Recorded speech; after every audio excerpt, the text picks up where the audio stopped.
Hi, Doc Steph here, and welcome to Let's Heal Together. We're on episode 6, Emotional Wounds, Managing versus Healing.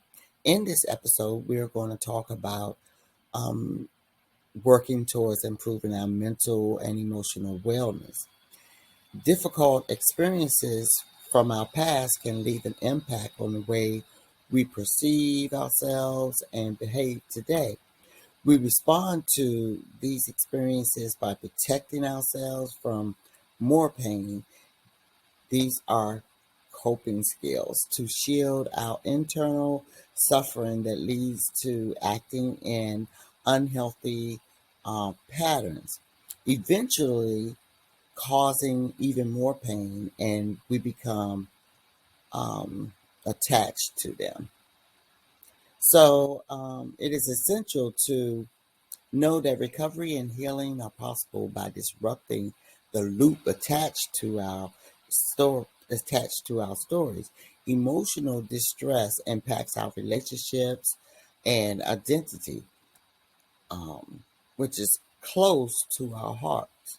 So when we are wounded, it takes effort and intention to manage our emotions so that we can heal those wounds, because each time we are hurt again, those old emotional wounds are reopened.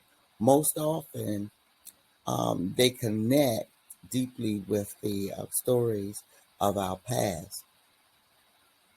Therefore, improving our emotional wellness is about being in touch with our feelings and being comfortable expressing them. From our doubts and worries to our aspirations, goals, and positive emotions. Meaning, we will work to become free from self sabotaging behaviors and defense mechanisms that feed our insecurities, fears, and hurts. In doing so, we gain we gain greater freedom, joy, and well-being. So let's start with defining emotional wounds. I found this quote and I like it. You know, there are wounds that never show on the body that are deeper and more hurtful than anything that bleeds. And that's by Laurel Hamilton. So, what are emotional wounds? An emotional wound refers to a traumatic event that has a lasting effect on our personality. Trauma, the painful backdrop of our story, is often characterized by a family member, lover, member, mentor, friend, or a trusted individual. For instance, we have we have a relationship with a loved one where we experience repeated episodes of trauma, like a series of degradations that damage our self worth. Also, emotional wounds can stem from a traumatic event in our past or arise upon learning a hard truth, physical condition, limitation, or challenge. As a result, it may leave us feeling unsafe, helpless, powerless, overwhelmed, and disconnected from others, which causes us deep pain, anger, or even fear. This means our emotional wounds can linger and grow deeper. They often are left untreated and almost stay in an infected way. We must recognize that everyone experiences a range of emotional trauma resulting from life's many hardships. So, emotional trauma is suffered by the mind, heart, or spirit. Sometimes it seems easier to ignore emotional wounds and bury them, but they are always there doing more damage as the years go by. Therefore, requiring self care or seeking professional help. So, when we look at it, when we think about it, wounds tell our stories. You know, Steve Maraboli says, "My scars tell a story. They are a reminder of times when life tried to break me but failed. They are markings of where the structure of my character was welded." That's a lot to think about. Like physical scars, these do not present immediate or impending pain that we can associate with an open wound. Injuries to our physical bodies leave scars that remind us how we got them. Emotional scars remind us of their existence through the pain they represent randomly. The scar on our bodies depends on how well the wound heals and presents itself fully in time. As the wound heals, we begin to see a scab, which is a protective shield. We keep picking at it until it comes off and never returns, trying to make the wound look better on the outside. So removing the scab may cause bleeding or become infected, which may take further wound care or possibly a visit to the doctor. So as we visualize that to the um, wounds that we incur on our bodies, and we visualize that, we can also look at the fact that of our internal wounds. Well, this where this healing process is the same for our internal wounds. Occasionally these scars are from a single event that is easy to pinpoint as a defining factor in our life. However, more common are dozens of small scars from events that we might not even remember. The scab in this instance, talking internal wounds or emotional wounds, is our emotions and behaviors, which we use as a shield for our internal pain. So when we are triggered, it brings back to remembrance that traumatic event that caused us pain. It is like someone or something is picking at that wound, which may cause us to bleed or spread like an infection, impacting our healing process. Similar to the physical wounds, emotional wounds will have a long term presence that will not disappear. Instead of seeing it physically, it is experienced through adverse emotional reactions of coping strategies in certain situations. In other words, the wounds are invisible. Others can see them through our dysfunctional behavior or altered character in disturbing ways. While we have the power to control our emotions, the severity of these feelings can sometimes cause them to control us. However, it is essential to learn how to pick ourselves back up and move forward no matter how much our lives have changed from this event. Our lives may differ now, but we must accept this new chapter and tell our story. So, when we talk about emotional wounds, and I said we were going to talk about managing emotion versus healing emotions. So, managing emotional wounds is learning how to cope with significant events, complex thoughts, feelings, and triggers. And then, when we look at managing emotions,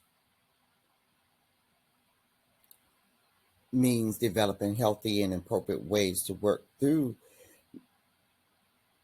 No, I'm sorry. So, yeah, developing and appropriate ways to work through difficult emotions.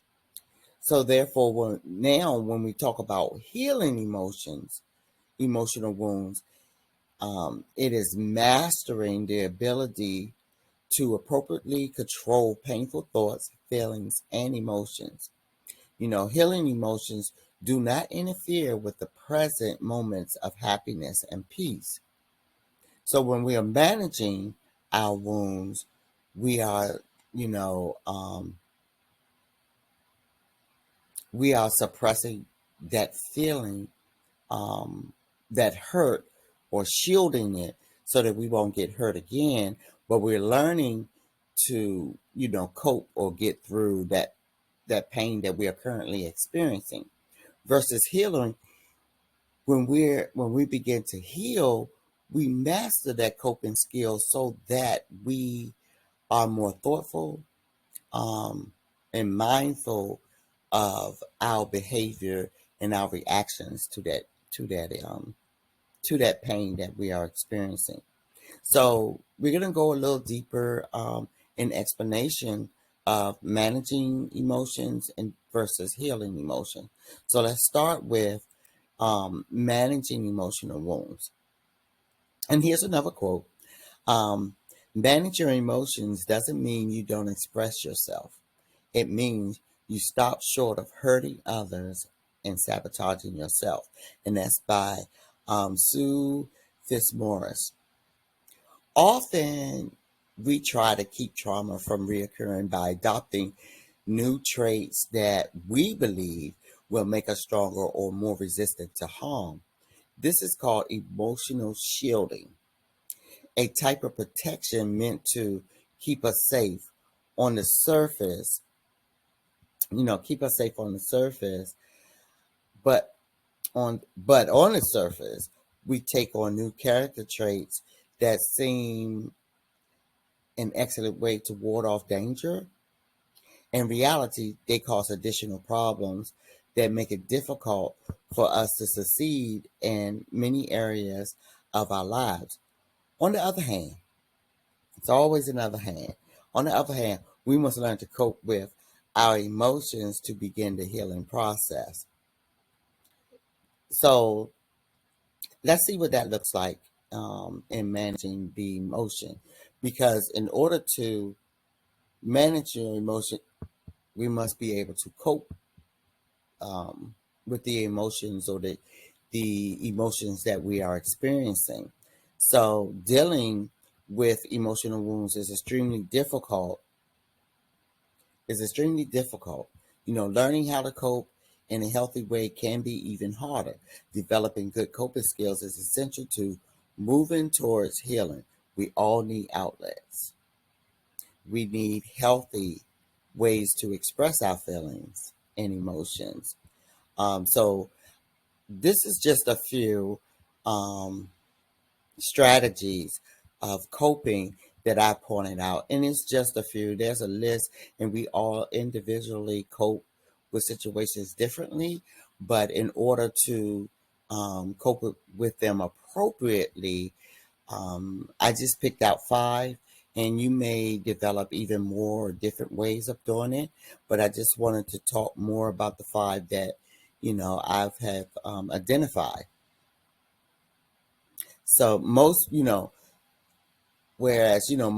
attempt to avoid the emotional pain they are feeling when all, which often causes them to get trapped in a cycle that actually ends up holding on to negative emotions.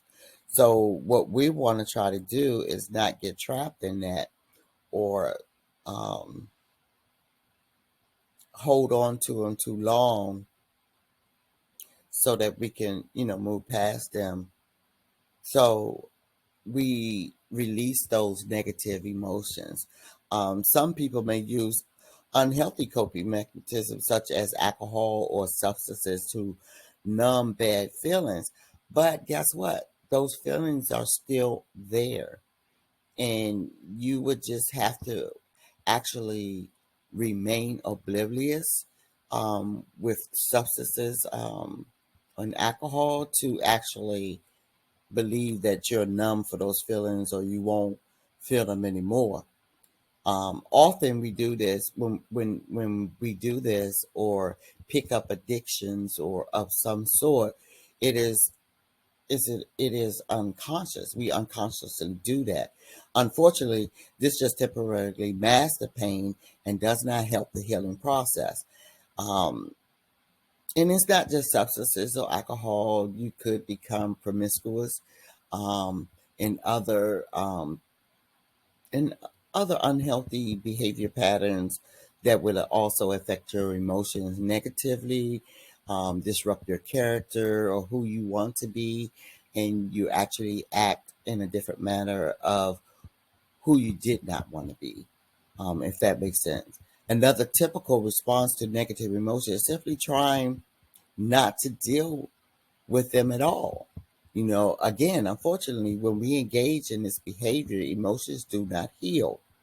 They will work themselves to the surface, but often negatively. So again, that's what we are talking about, the behavior, um, acting outside of your character, um, reacting instead of responding. So learning healthy and appropriate ways to work through these difficult emotions is crucial. Learning good coping skills and self-care can heal pain and help us move forward.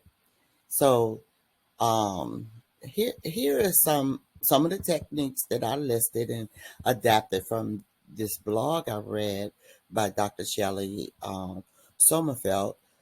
She's a clinical psychologist, and the first one is relaxation techniques, which is helpful. Some of us, may feel silly or whatever when we first try it, but if we give it a shot, you might find it helpful because it is a helpful way to show or to slow or calm ourselves down so we can be present at the moment.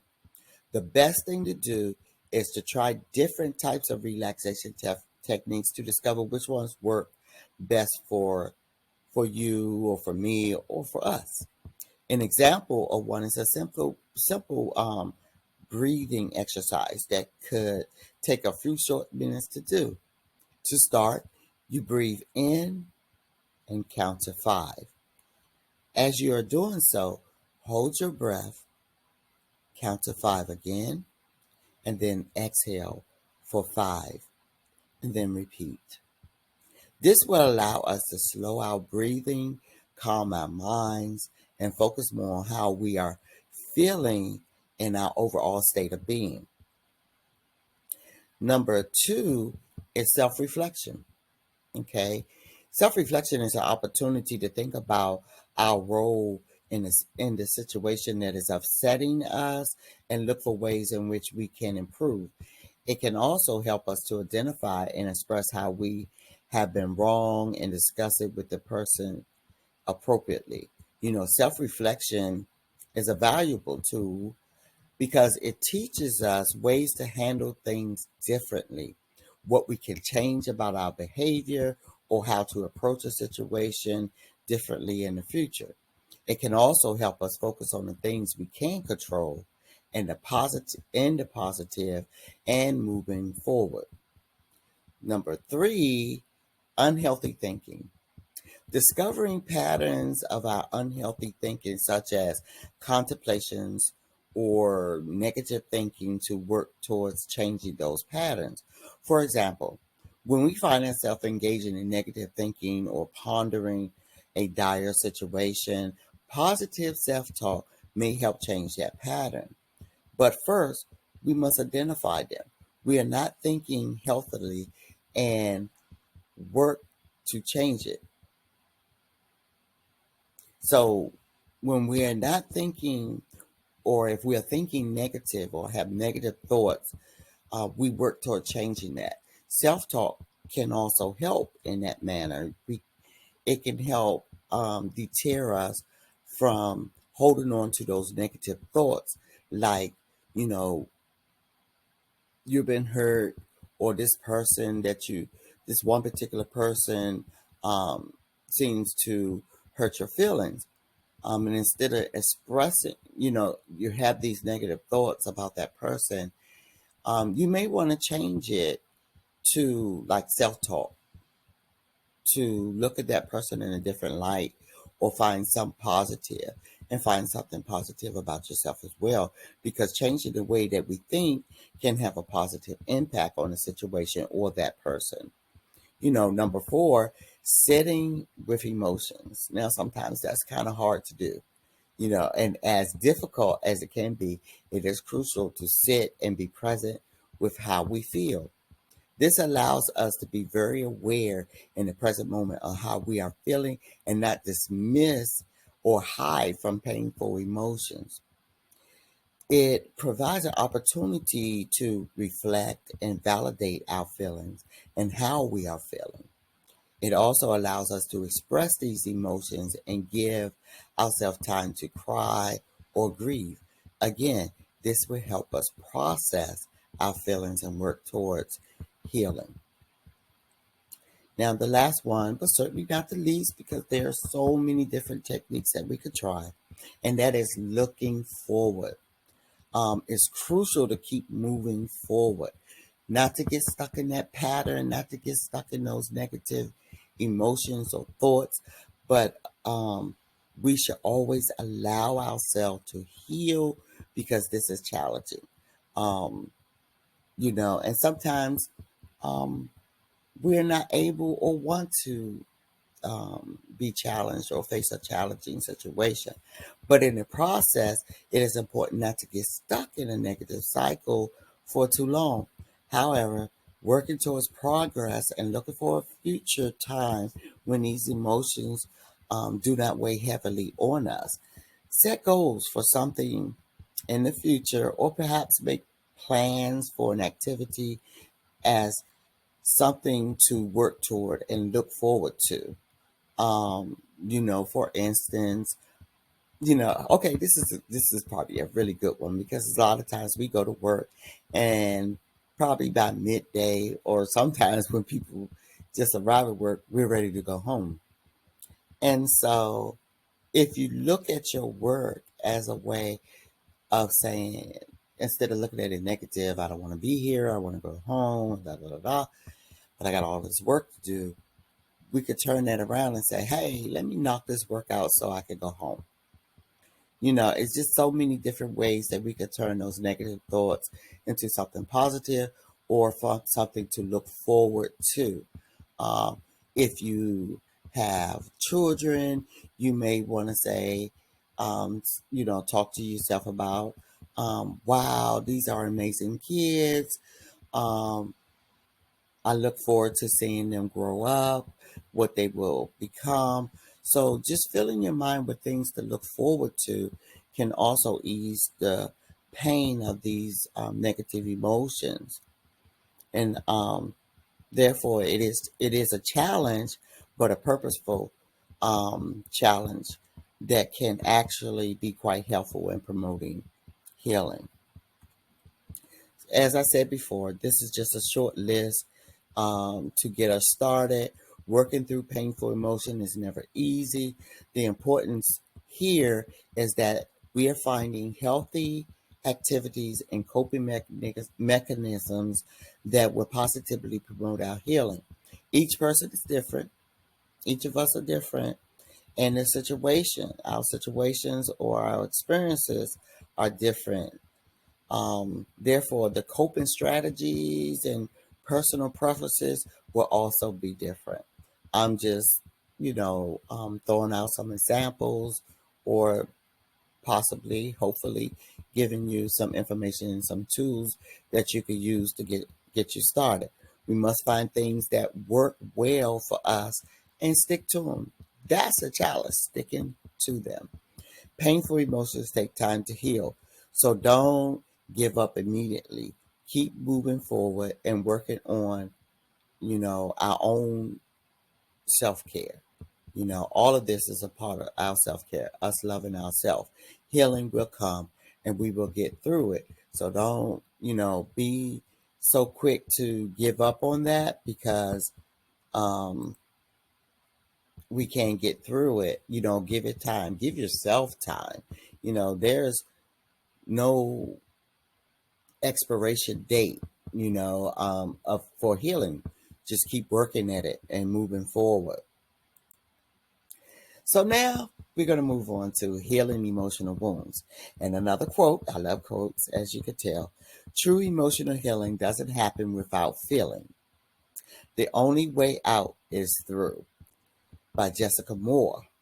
Um, Healing emotional wounds, we must be active. We must be an active participant in the healing process, taking stock of what is causing us pain so we can move toward deciding how to heal emotionally. Discovering the root cause of our pain would allow us to release it. Our past exists in our minds, where we were the object or subjected to the traumatic event. We do not live in the past, nor should we stay there for too long, because healing occurs in the present. I really love that because, we look at today, and we want to be healed today. But if we want to be healed today, we have to be present. You know, we must confront the traumatic moments to release the pain and uncover the wound. What really caused me to hurt this bad? This entails reskilling our brain to respond differently. It may be like looking at it as though, okay, this has happened to me. How do I get through this? What do I need? Start to really think about what do I need to do to not let this impact my future. Um, we have to train our brain to respond differently to the painful thoughts and the memories. It is a process of accepting all of the painful life experiences and negative emotional reactions. You know, what we experience and how we react to it, especially when we are triggered. You know, um it means to be appropriately mastering the art of coping with various stressors. Like I said, triggers, things that remind us of what happened to us in that traumatic event. When emotionally healed, the psychological hurt um, that's troubling us no longer holds us back. Now, that says a lot. So I'm just going to back up. What I'm saying here is we're not just going to forget what had happened to us, or I'm not saying get over it or anything like that, because that's your pain.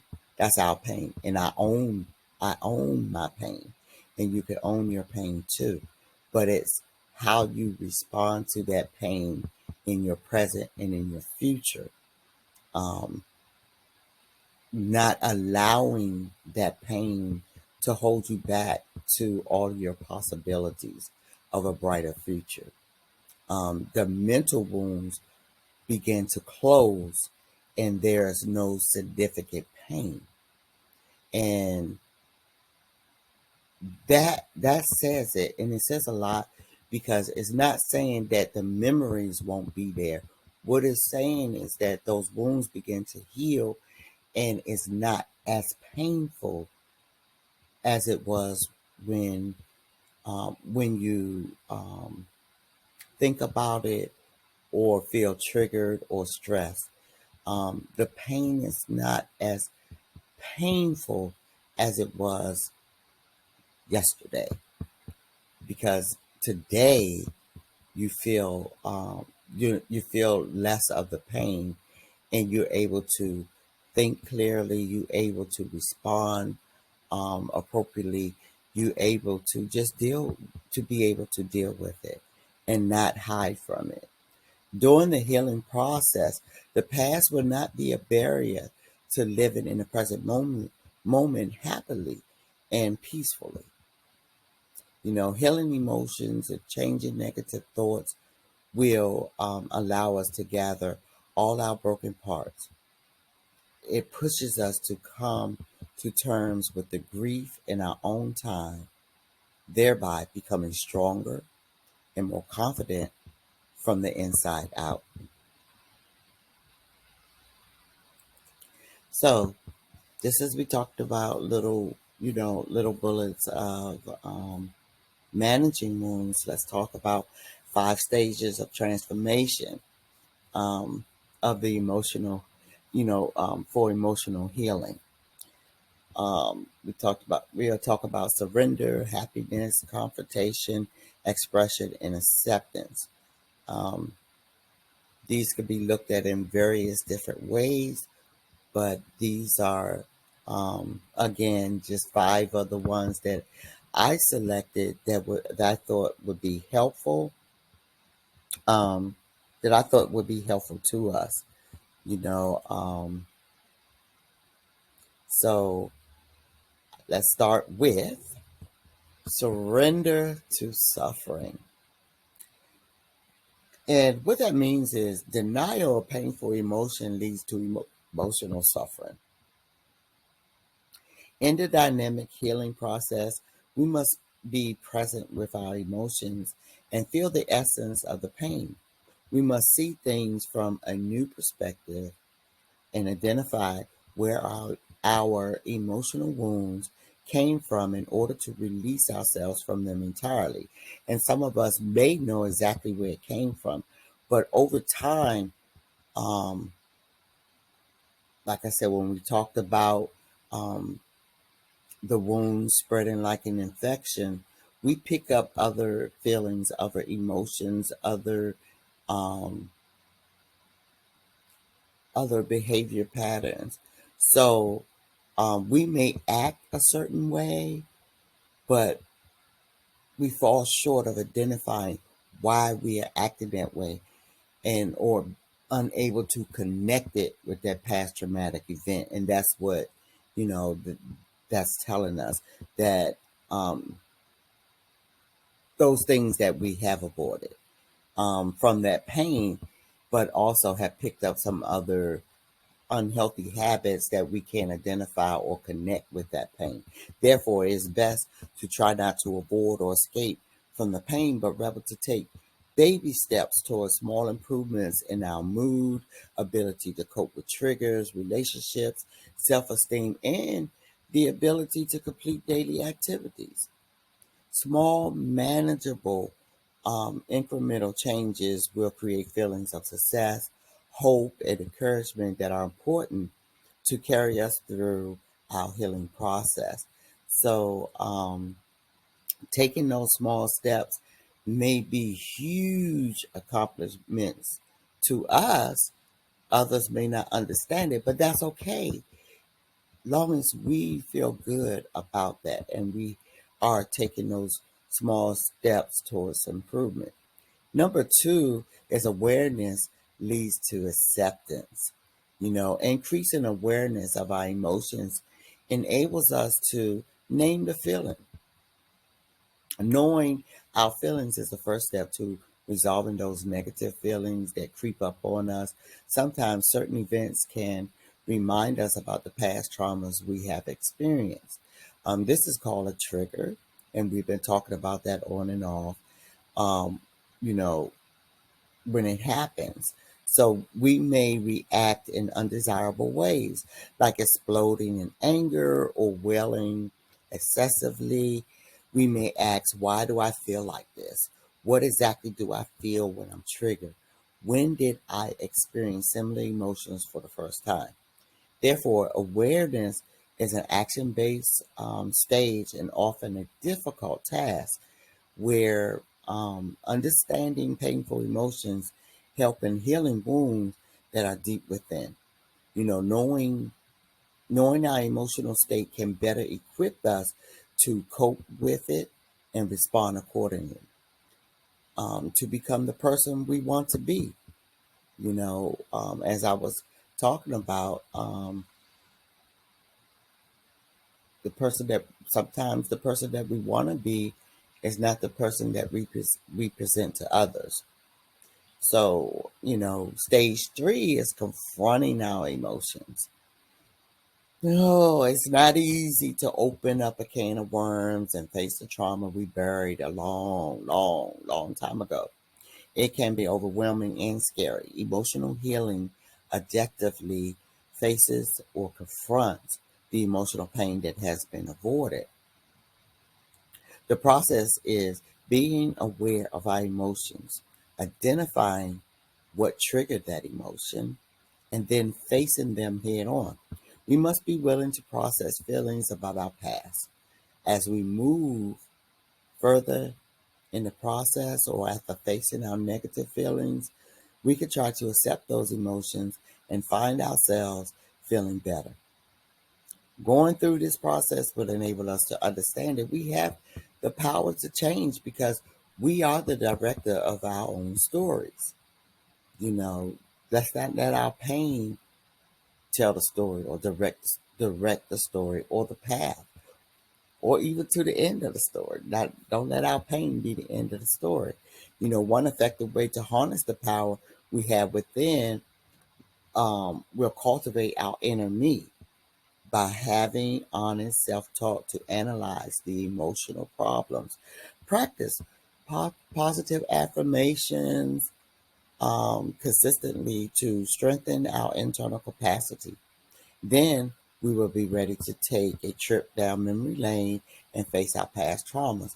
So, if you recall, after episode 5, I put up a couple of videos or audios on our emotions, um, facing depression. These were some affirmations and meditation just to get you started. Not to say you have to follow them, but um, just to help you in the process to get you started. And later, I will do some on happiness. So once we finish confronting all of our emotions and pain and depression and things of that nature, we can move on to some more joyful stuff. Or you could start that process on your own. So, stage number 4, expected expression. Expected as expression. That's a tongue twister. After confronting painful emotions, we begin to avoid them. Instead, we can learn to honor the pain and express our feelings, like crying when feeling sad, yelling, and screaming in an empty room can help release some of the unexpressed anger and tension, and it'll make us feel it'll make us feel good. Never allow emotions to linger in the physical body for long, leading to mental exhaustion and withdrawal. So, yes, releasing that will make us feel better.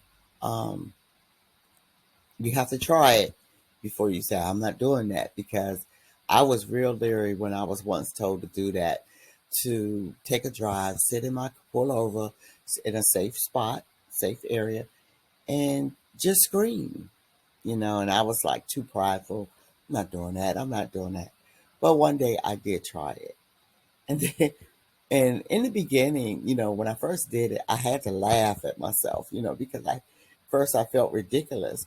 But even within that, I did feel better, even just laughing at myself, for doing it. But as time goes by, I found that it was helpful, you know. We could, take your time. We can slowly work on sitting quietly, allowing our feelings to surface, and naming them. Exploring what they are about can be challenging, but working with a therapist can be helpful. Movements towards recovery will occur through time, patience, and persistence. And that's with yourself. We're talking about having, giving yourself time, having patience with yourself, being patient with yourself, and persistence to keep going, and willingness to keep going forward. It takes work to heal, so we must be patient and allow the time to gain new insights and skills. We have to be persistent and keep going even when it gets tricky. Always be willing to try new approaches, and challenge ourselves in new ways. Just be willing to do that. It's you and it's me that we're talking about. So love yourself enough to expect expected expressions. And 5, acceptance of the feelings. Sometimes our feelings tend to stick around lying dormant or numb for a while, but eventually burst back into our consciousness with a vengeance. So that's when we talk about holding on to this stuff, holding on to the pain too long, you know, it's going to break free. It's going to come out eventually. Acceptance makes room to feel empty of feelings. Once you accept how you feel, yes, I'm angry, I'm upset, naming it, just even naming it, you begin to question yourself, well, why am I really upset? Why am I angry? And as you start questioning yourself, you begin to calm down because now you're going back to that self reflection and thinking about these things, because feeling numb about all the painful experiences is undoubtedly possible. It can happen, as though it has become an embedded part of our soul. And it's in accepting these undesirable emotions, there is a mastery of them. We need to feel them and give them space before they lose their power over us and truly become a part of our past. The pain will disappear by no longer ruling the present thoughts and feelings. So just to make that a little clearer, you know, yes, the pain, as we talked about, the pain will begin to ease, and it won't affect us um, in our present, just to be happy or live in peace. The struggle is over, and then growth does occur. So when you start experiencing that peace and that happiness, you know, we be like, okay, the struggle. I no longer struggle with that pain. I no longer struggle with that traumatic event. It happened to me. Um, I'm going to live, and I'm going to live an abundant life. I'm going to live a better quality of life. This stage tests emotional courage. It tests our courage and it brings out the best in us. So if we, another perspective, look at it as that way. Um, every time we're triggered or we're stressed or whatever happened, that our emotional courage is being tested. Um, and I'm gonna go against the odds, and I'm gonna bring out the best in me and not allow um, those painful emotions to get the best of me. Old habits break off, and we are ready to accept the change. So, you know, acceptance is very powerful. So, as we move on, I wanted to talk about I am enough. And Proverbs 31:25 tells us, she is clothed in strength and dignity, and she laughs without fear of the future. I just want to say that one more time. So, as a thought to meditate on, as a scripture to meditate on, she is clothed in strength and dignity, and she laughs without fear of the future. That is powerful. I am enough. Proverbs 31:25. Um, so as I conclude, this episode, I want to assure you that emotional healing is possible. It is also true that not everyone returns to vibrant health. Some people continue to experience deep emotional pain, repeat unhealthy behaviors and relationships, and struggle with negative, distorted thoughts. But healing is still possible. And, this is just my personal opinion. I just feel as though those people in those instances are not ready to be healed. And remember the scripture where Jesus asks, wilt thou be healed? And so that is a question we really truly need to ask ourselves. Do we want to be healed, or do we want to go on and feel this pain and let it attach to our soul? And if it attached to our soul, It makes it harder for us to want to be healed. When we feel broken, defeated, and life feels overwhelming, remember we have tools to tap into our own emotional transformation. It is only natural to have doubts. Um, but whether the issue is emotional pain, traumas, addictions, or fears, healing is really possible. Just keep that in mind. Say it to yourself. I can heal. Healing is possible. Healing is for me.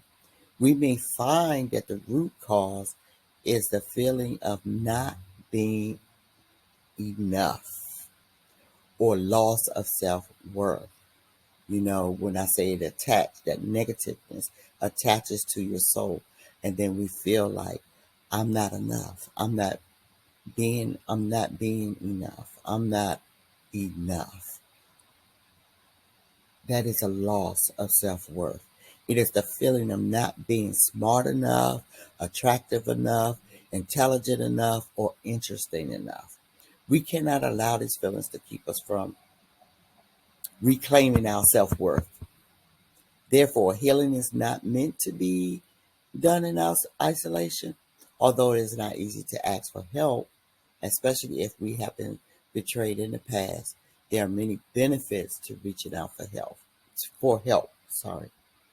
and support can take many different forms depending on our needs if viewed as self-care. If we love ourselves enough to want to be healed, to not feel this pain anymore, there's nothing wrong with asking for help in whatever shape, form, or fashion we desire to do, as long as it is positive for us and it is healthy for us. So, in my case, for instance, I reached outwardly for help from a therapist and inwardly for help from God as part of my self care treatment. So, I wanted to share in my closing what I adapted from Mark D. Roberts' Ephesians video course and commentary called Ephesians in the Story of God Bible Commentary Series. And it goes like this.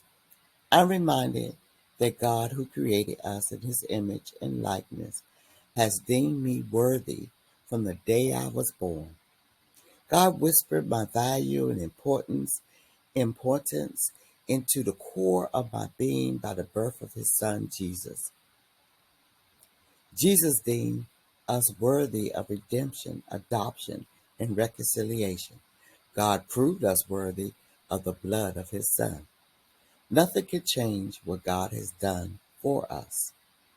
The power of our resurrection does not begin with our own efforts. I had to start leaning back into God's love, mercy, and grace, which is the foundation of my life.